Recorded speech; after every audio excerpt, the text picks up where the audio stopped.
In as much as you are starting your fish farm, you might have done your homework and probably you have come across a lot of motivational messages that will motivate you to start your fish farm.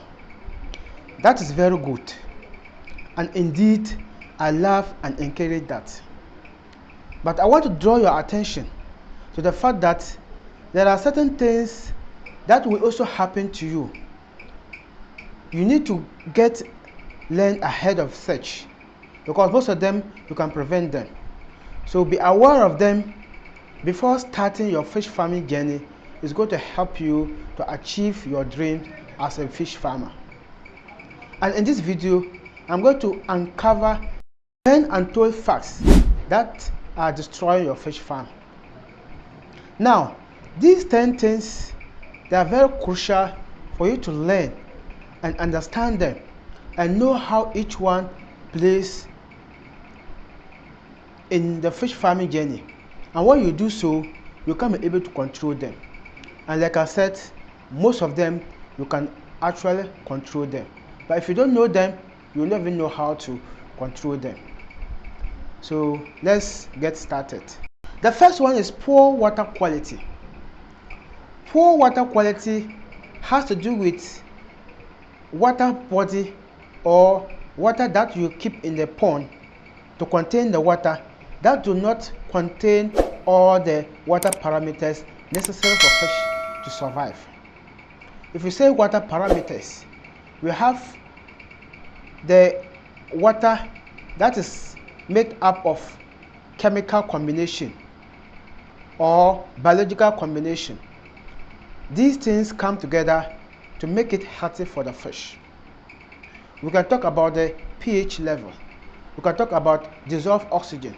We can talk about nitrogen, and all these things contribute to the success of your fish farm, because these things are required for your fish to survive, and excessive of some of them is also dangerous. And for that matter, knowing the right level of such parameters and then make sure that your water has that required parameters level is going to help you a lot. I want to talk about poor water quality.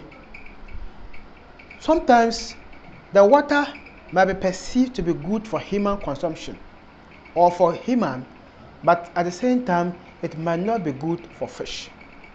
So you have to take note of this. Not just any clean water that is good for fish. You may see water that is dirty, but fish will survive and will grow even better in that water than water that is looking as clear or clean as possible but do not contain these parameters. So the right water quality is very important. So taking note of this will help you a lot to always manage your water to have good water quality. Second one is overstocking.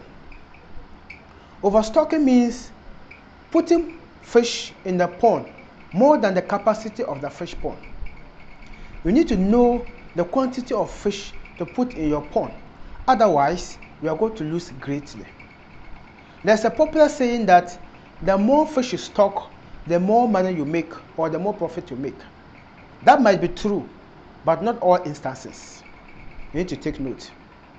Because if you put more fish in a small or in a capacity that is perceived or that is actually lesser than the amount of fish that you put in there, you are going to cause more harm.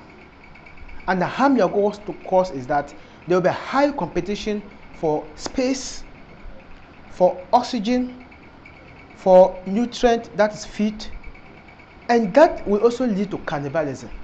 And all this you are going to lose greatly. You need to note that though you stock more fish, you make more profit. But if you stock more fish that is higher than the capacity of the pond, it's going to cause another consequences, which is going to affect you. The third one is inadequate feeding practices. If you talk about inadequate feeding practices, you can talk about the kind of feed that you're going to give to your fish. Is the feed containing enough quality to make the fish grow Is it containing all the nutrient that is in the right proportion to support the fish grow? You need to ask yourself all these questions. How do you feed them? Because overfeeding too is very dangerous, and underfeeding too is dangerous. Let me explain this. If you overfeed, it's going to lead to poor water quality, as we said earlier, because the leftover feed or the dissolved feed will reduce the oxygen level and increase ammonia level. Yes. And if you also underfeed them, it means that the fish will not grow. So later in this video, we shall show you how to overcome these challenges. So this, as of now, we are giving you these 10 tips. So keep watching. At the end, we will give you solutions to these problems. Where you feed your fish, and the kind of feed you give your fish, and the frequency in which you feed your fish are all things that you need to take note and to do it right. Otherwise, you are not going to get the results that you want. The fourth one is high cost of feed. If you will imagine that the cost of feed keeps increasing all the time. Feed, for instance, in the beginning of 2024 was around 260 Ghana cedis for the commercial feed, which was 20 kilograms. And as it stands now, it is over 300 Ghana cedis, just within a year frame. You will go and buy your feed today, tomorrow you go there and there's an increment. All this, you need to take it because there are factors that will affect you. So the cost of feed is high and it keeps increasing. So that's the reality of the business. The fifth one has to do with disease outbreak. There are times that there will outbreak of diseases. Such diseases might be as a result of the practices of you as a farmer, and sometimes too it may come naturally. And that is it. Because every living thing, sometimes they have disease in them. And the fish are not exceptional. So outbreak of disease is thing that we don't like or we detest it as fish farmers, but it does come. So as a farmer, you need to know how to prevent or to put prevention measures so that there will not be outbreak of the diseases. And if there's even outbreak, how to manage and control them is also very important. We shall look at that at the end of this video. The sixth one is market access and price fluctuation.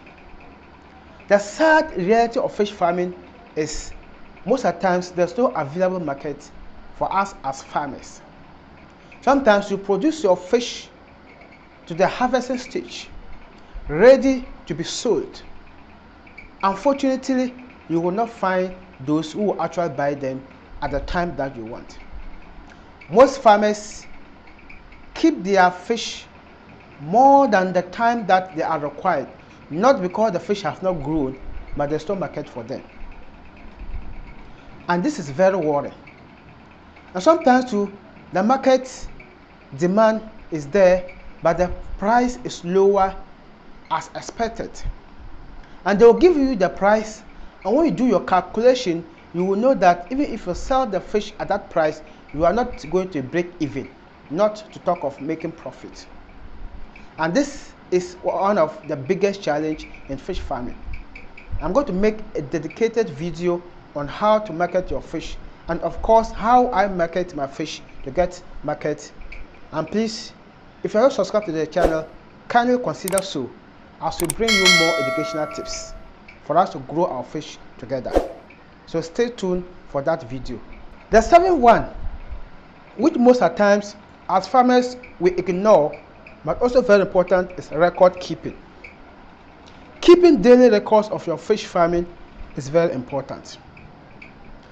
The kind of feed that you give your fish, the quantity, the time, record that. The amount of fish you stock, record that. Your mortality, record it. And at the end of it all, when you put all these records together, it can guide you in your future production. This record will also help you in auditing purposes. So keeping record is very important, and it will help you tremendously to make decisions. But a lot of fish farmers are ignoring this, which per my experience is very important.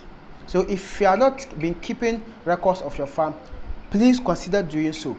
And if you are a budding fish farmer, or you are yet to start your fish farm, have that in mind. Yes, again, we are going to have another video on that, and in fact that video is going to be on my next video.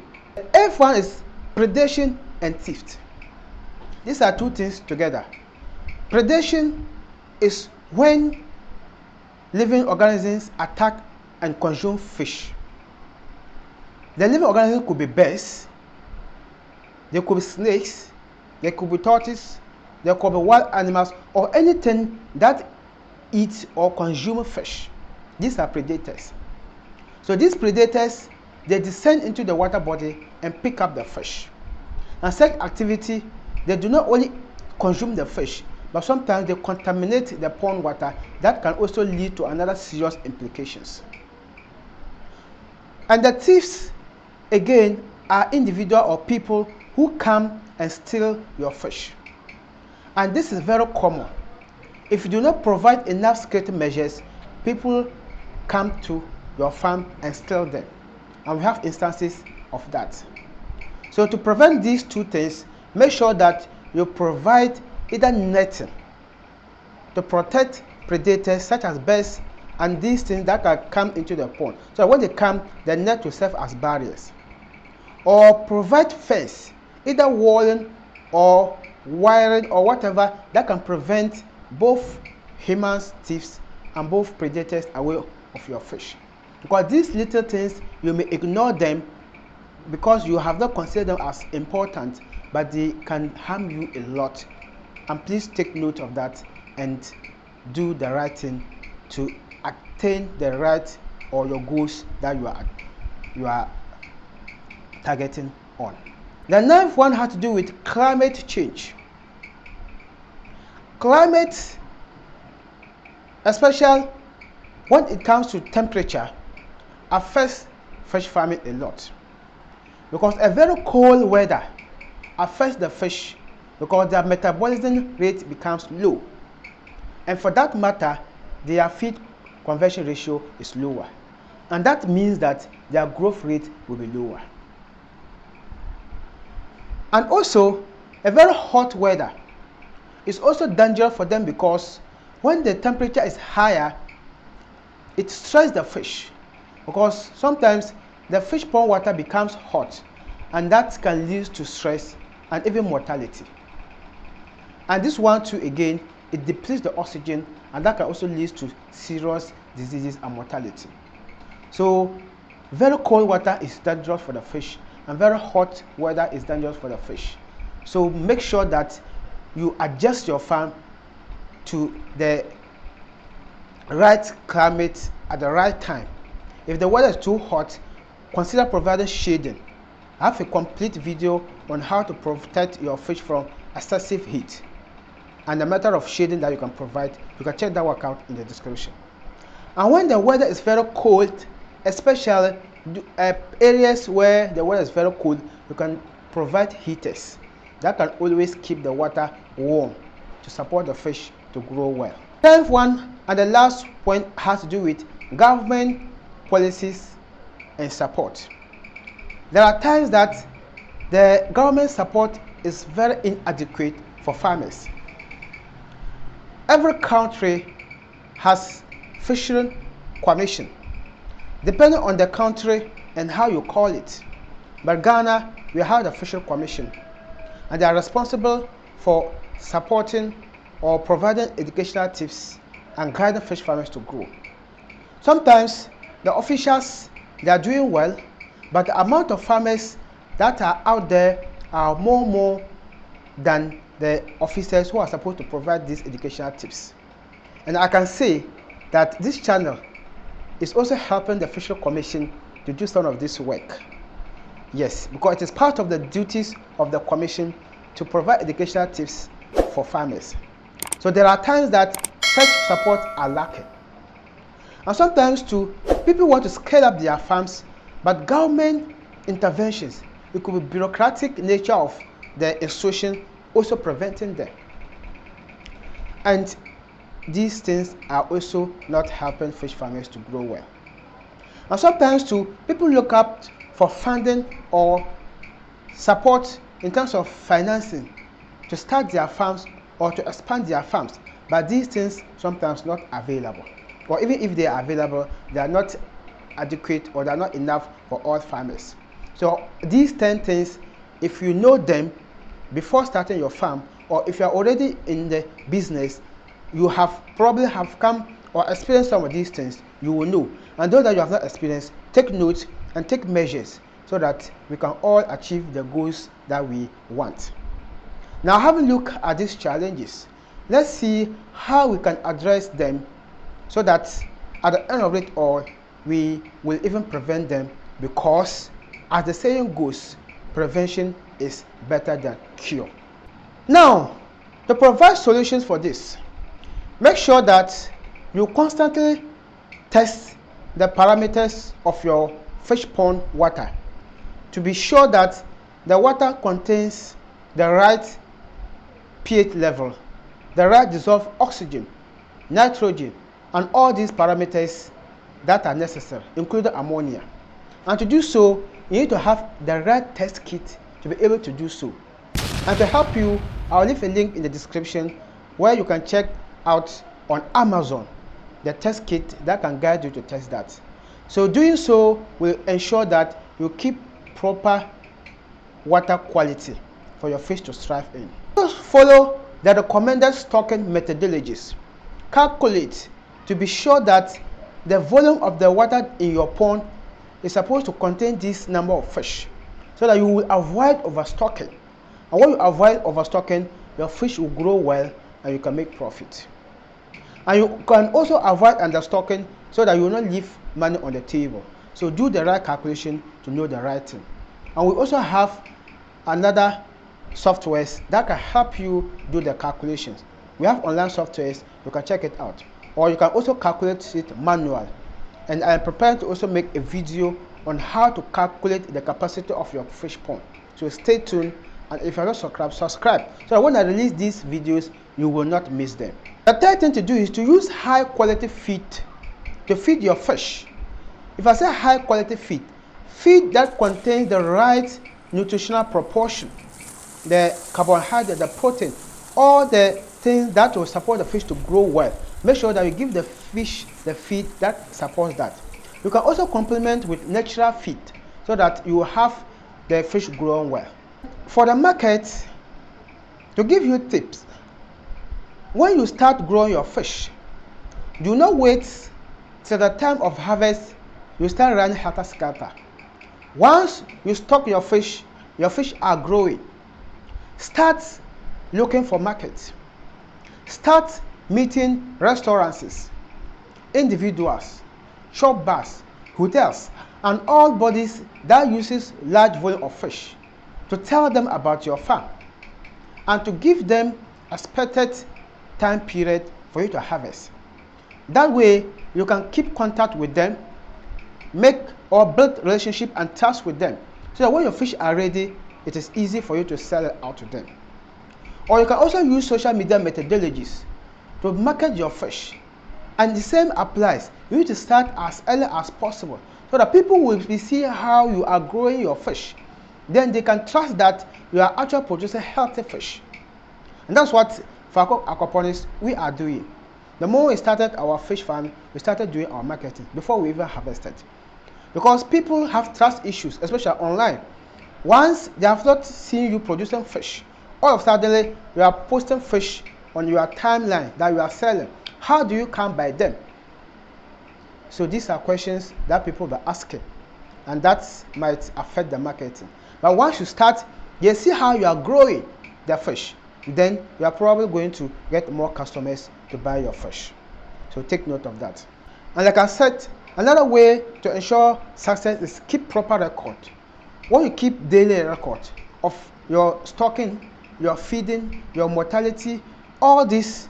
At the end of it, you will learn what are the successes and what are the failures. And then when you stock fish or when you're stocking more next batch, per the records that you have and the experience, you can be able to adjust yourself to the right ways and to make the right decision that will guide you. But if you don't have set records down, it might be difficult to take certain decisions that affected you previously. Though you have the experience, and sometimes keeping it down will also guide you years to come. And I mentioned government support, and most of them, when they are even coming, for instance, financing, they may want to see how you are doing with your existing farm, and that the records come to play. So if you don't have records to prove how you are performing, that will also affect your funding if you want to source for some. So keeping records is also very important. So these things are very important. If you consider them, you will be successful. And now, like I said earlier, most of these things are within the control of you as a farmer. You can control them. And I can tell you a single tool that can solve about 50% of these challenges. It can help solve the poor water quality issues. It can help solve overstocking issues. It can also help solve overfeeding issues, climate issues as well. And you may be wondering, and you are asking yourself, Abdul Aziz, how is this possible that a single tool can solve 50% of this? And what is that tool, and how can it support it? Solve that problem. And I will say that the tool is the recirculating aquatic system. We call it RAS. The recirculating aquatic system is a combination of filtration system and aeration system working together. The filtration system will be removing the insoluble particles such as the feces and the leftover feed. That's why I said the overfeeding. That's why I said the poor water quality. It will solve them. So once it filters, once it removes the leftover, the poor water quality issues has been solved. The aeration system will add more oxygen so that the dissolved oxygen in the pond will be adequate for the fish. So in situation where the climate is hot, like I said, and reduce oxygen, this is going to help you again. When you overfeed and it will remove the leftover feed, it's going to help you.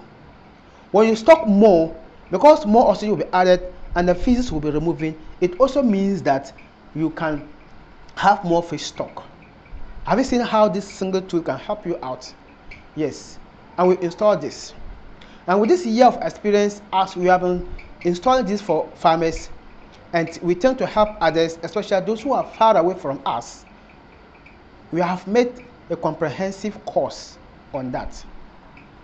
This online course, when you enroll on it, it will give you DIY, that is do it yourself, recirculating aquatic system and aeration system. In this, you will learn step by step how you can build a complete filtration and aeration system and install it yourself in your farm.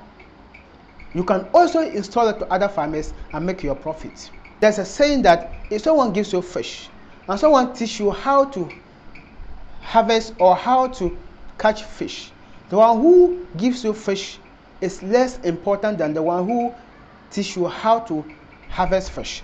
Because when the one gives you the fish and you eat and finish the fish, you don't know how to get more fish. But if the person teaches you how to harvest fish, then when the fish finishes, you can harvest your own fish and you can keep eating your own fish. And that's what we have done. So enroll in this course is very important and can help you. And the course is super affordable. Make it $75. And on top of it, we are giving 30% discount to our cherished audience and subscribers and members. That 30% has a limited download. So if you don't hurry, and then the first people who come and utilize the percentage, then you are going to pay the full amount for the course. And the course, like I said, it is very detailed with everything explained to you step by step. And it contains up to 5 models. And within the 5 models, we have about 15 videos. Imagine, everything has been covered, where after going through the course, you can install your own filtration and install your own business and you are good to go. Please check out in the description The link is there, and come early and enjoy the discount. And if you have subscribed to the channel, please do so, and let's grow our fish together. I thank you very much for watching, and my name is Abdulaziz Issa, and this is Aquaponics.